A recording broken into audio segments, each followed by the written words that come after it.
Hello guys, and a massive thank you to Squarespace for kindly sponsoring today's video. If you need your own website or domain, do what I did, head over to squarespace.com and use the code Henry Turner for 10% off your first purchase.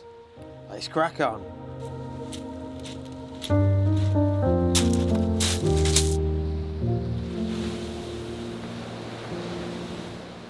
So I always think this is quite funny because as you're seeing me approach this beach where we've got the waves and these beautiful groins here, I'm just thinking to myself, anybody that's into landscape photography, even just a little bit, they know exactly what's coming. You know, these beautiful groins, you know, leading lines into the waves. We've got a gorgeous backdrop of a fairly moody sky. We've got Dumfries and Galloway as well. Long exposure, it has to be. So yeah, I had to come back here, guys, after doing my little what's in my bag video here last week, just to make the most of it, you know, to do a little bit of coastal photography. It's gorgeous, and like I say, these groins asking to be photographed, you know.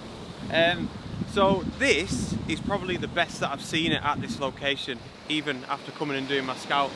The waves are fairly big, you know, the tides pretty much spot on, to be honest, where the groins are falling down into the sea, and the light's pretty nice as well.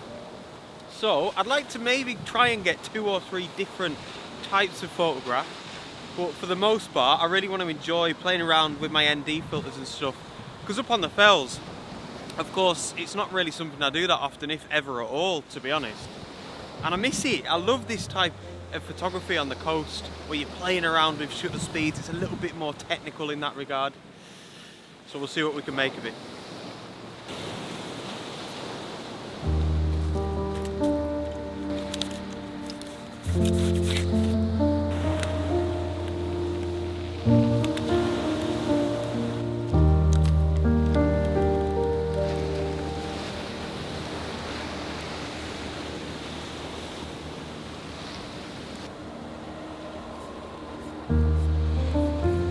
I've been having a good play around here, guys. I tell you what, this is so enjoyable. As much as I love the fells, and I do, you know that I love photographing them, when I come to the coast I do some different type of photography, whether it's woodland or something. It always makes me realise how nice it is to keep things fresh as well, you know.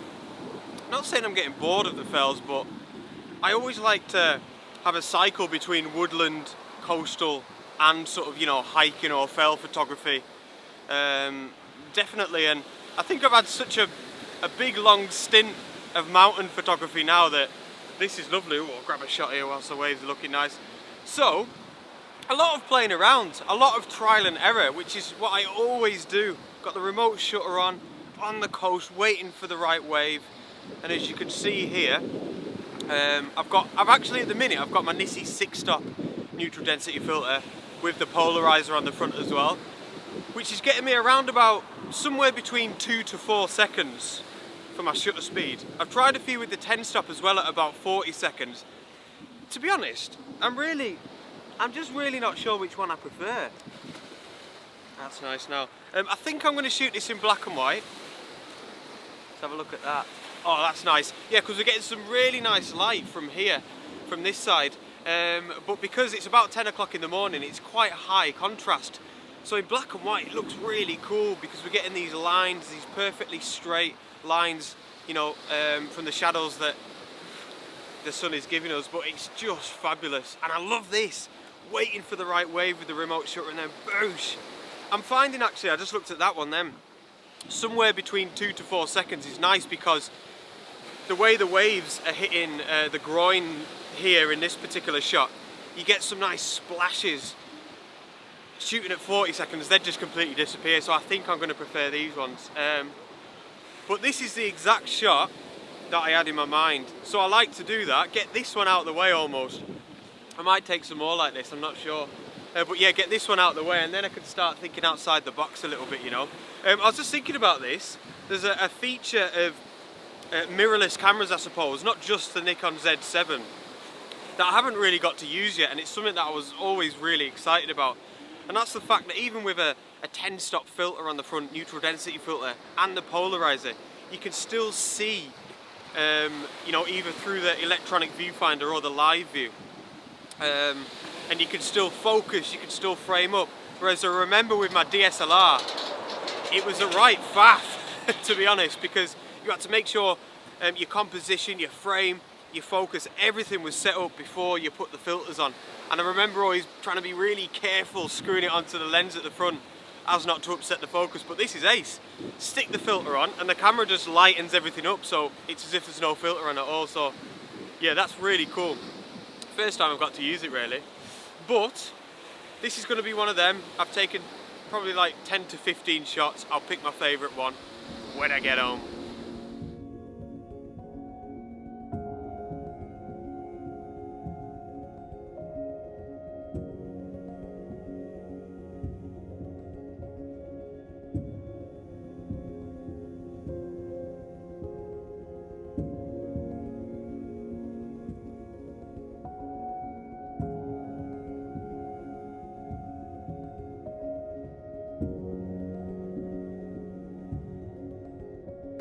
So I wanted to take the opportunity to show you this. I mentioned this in last week's video in my what's in my bag vlog, where I spoke all about my gear, and I mentioned about using this, an elastic band, if it's going to focus. Yeah, elastic band, and you can wrap it round one filter so that you can get the grip to screw them apart. I have genuinely got the polarizer somehow stuck on the neutral density filter. Look at that.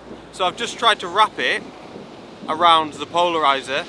It's actually around the ND filter. It's probably not going to work now. It's just so I could separate them. Go on. The hard thing with the polarizer is, of course, well, on this one at least, on the Nissi one, you end up turning the actual polarizer, the silver bit, whereas I need to turn the black bit. But hopefully, this should give me just enough grip to separate. Get in there! I'm glad that worked, or else I'd look like a right wally then. So, always keep a lucky band in your bag.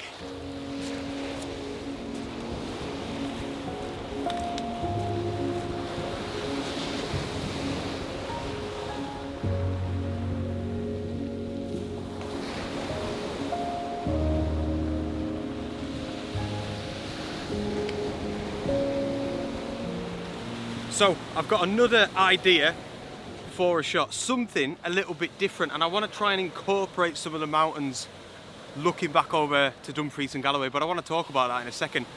Firstly, I just wanted to say another huge thank you to Squarespace for sponsoring today's video. I have used them for my very own website, Dirty Lens, for my very own website for nearly 3 years now, I think. Couldn't be happier with them.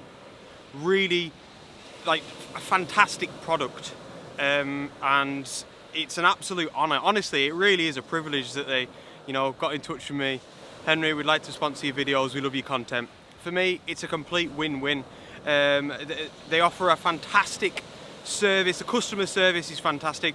As easy as it is to build the website through Squarespace, which is its biggest selling point in my opinion, I did hit a couple of speed bumps along the way, but the customer service is that good, it didn't bother me at all. But honestly, it's so easy anyway. Like I keep saying, I use it for all my e-commerce as well. I sell my prints, you know, my calendars. I've still got quite a few of my 2022 calendars on sale, by the way. You know, my ebooks, my one-to-ones pages on there on my Squarespace website, and it just makes my job so much easier. So I'd highly recommend them. Not just for photography, you know, I always say this, for anything you want. So yeah, if you want to give them a go, highly recommended. Go to squarespace.com/Henry Turner, get yourself a 14-day free trial. I'm trying to go fast because there's an emergency vehicle coming with blaring sirens. And if you like Squarespace, be sure to use the offer code Henry Turner for 10% off your first purchase. Right, looking forward to this next shot.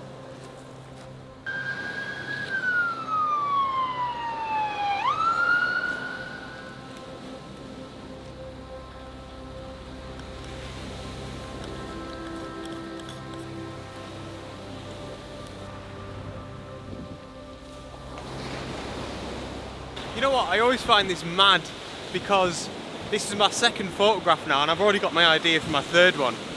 But just because in comparison to going up a mountain, it might take me like hours in between photographs. On top of that, all the walking that I do.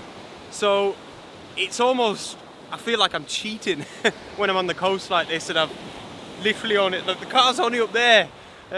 You know, I've only walked about 20 meters. By the time I finish, you know, this morning's photography shoot and get back to the car, I'll be lucky if I've done 100 steps. So I feel lazy. No. So I'm hoping this is going to be a little bit different, and to be honest, these mountains in the background, looking back over at Dumfries and Galloway, are probably what caught my eye in this location in the first place. You know, this beach and these groins were probably just a bonus that came a little bit later, you know, so I always wanted to include these at some stage. Now, with that being said, this is something I always think about. I say this on my one-to-ones to people. Just because something may have caught your eye in the first place doesn't mean that you absolutely have to incorporate it into your photograph, you know. Just because you find something, one particular subject, really attractive, again, it doesn't mean you have to have it in your photograph. And that's something that I learned, I suppose, fairly recently, you know, because what I'd do is, for example, I'd get here and I'd see the mountains in the background and I'd think, right, no matter what, they've got to be in my frame, and I'd be really stubborn about it, you know. But then I wouldn't be able to incorporate them into a composition somehow. So then I'd start beating myself up, thinking I have to get them in the frame. So I hope that makes sense, you know, just a little bit of a tip. Whatever catches your eye in the first place, to be fair, is usually always going to be in your composition, but not always. And just don't beat yourself up about it if it doesn't quite work. So I'm zooming in a little bit more. We are here, about 105mm, and the plan is to try and zoom. I've got this one groin here in the photograph, but it's a little bit unorthodox. I think it's going to be a bit of a Marmite because he's sort of cutting across the bottom of the frame like this rather than leading us into the mountains. But I quite like it as a sort of anchor right at the bottom of the photograph. And then all it is a case of waiting for the right wave in the midground around about here that's going to actually lead us off into the mountains, and the biggest one being Criffle right off there. And it's really fun. I love this type of photography, and regardless of your shutter speed, I mean, what am I at here? Let's have a look. Half a second at f9, but regardless of that shutter speed, what I'm finding in this instance at least is it's all about the wave, waiting for that right wave, because they're so different every single time they come in, and that's the fun of it. I absolutely love that. So yeah, hopefully very different from the last photograph. Again, it isn't going to be the best photograph in the world, but I'm glad I've managed to incorporate them mountains somehow. Do you know what the problem was? I was really frustrated when I first got here because I wanted to find one of these groins that would lead into the mountains, but they don't. They all sort of lead this way, as you've just seen with my last photograph, off out into the open sea, which is fine. You know, I've made something of it, but I was raging when I first got here. I was like, surely there's a groin here somewhere that's going to lead into the mountains rather than away from them. But it's all about working with what you've got, accepting the challenge. Hopefully I've done that with this shot. When we wake, hear the birds and see the sun. Side by side our fears are done. All the good times just begun.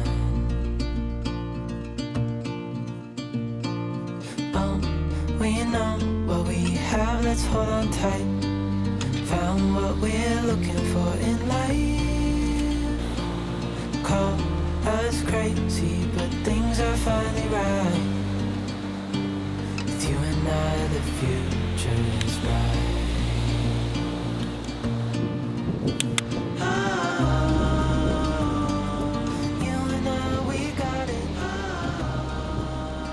So I hope you can hear me alright. As you can tell by the bands, the wind's picked up a little bit. The waves are crashing down here. It is quality. There's cars and motorbikes buzzing past, looking at me, wondering what I'm doing, holding a camera. So we are set up, guys, for the final shot of the day. We're a little bit lower down, as you can tell. And you know what? I absolutely love these types of photographs. All I've really got in the frame is a little bit of sand, a little bit of sea, and then a little bit of sky. In fact, the way I'm shooting it, it's just going to be sea and sky, but we'll get into that in a minute. So 6-dot neutral density filter on the front. That has been the filter of the day. I do feel like I prefer, even though I still regard it as long exposure photography for sure, somewhere around about 1 second down to half a second, you know, for these sorts of waves. Whereas the 10-stop, you know, like I said before, we were getting like 40-second long exposures and it's just too long. I do like that look on occasion, but in this case the 6-stop is the winner. Once again, it's great on the mirrorless camera that, you know, it can see through the ND filters and I can still focus and compose. Like I said before, it's the first time I've really got to be able to use that feature and absolutely loving it.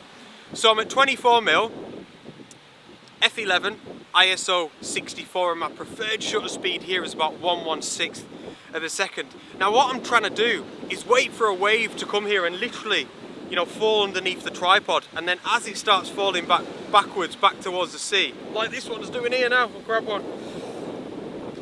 Lovely. Yeah, as it starts falling back, you capture them lines then as it's receding, and you get a really nice effect with this particular shutter speed.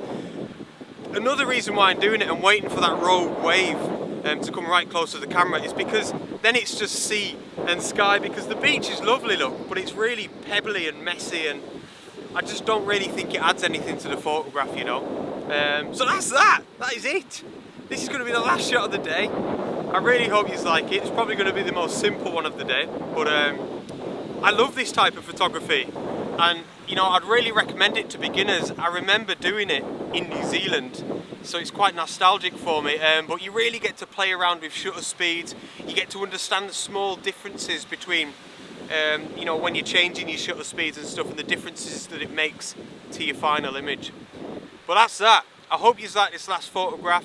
As I mentioned before, I've purchased my final batch of 2022 calendars now. I've genuinely only got about 50 left. I know it's still quite early to purchase calendars for 2022, but if you'd like to support my work and support this channel, it's one of the best ways that you can do it. 20 quid for a calendar, 50 left, they are going to sell out, and I really do appreciate your support. Anybody that's purchased a calendar already, they are on the way out. I've sent them out economy class, so they could take, it says up to 3 months, it'll be less than that, but don't panic if you haven't got it just yet. I appreciate your patience, and most of all, like I said, whoa, nearly went then. I appreciate your support. Hope you like this last photograph, and I'll see you on the next adventure. Out.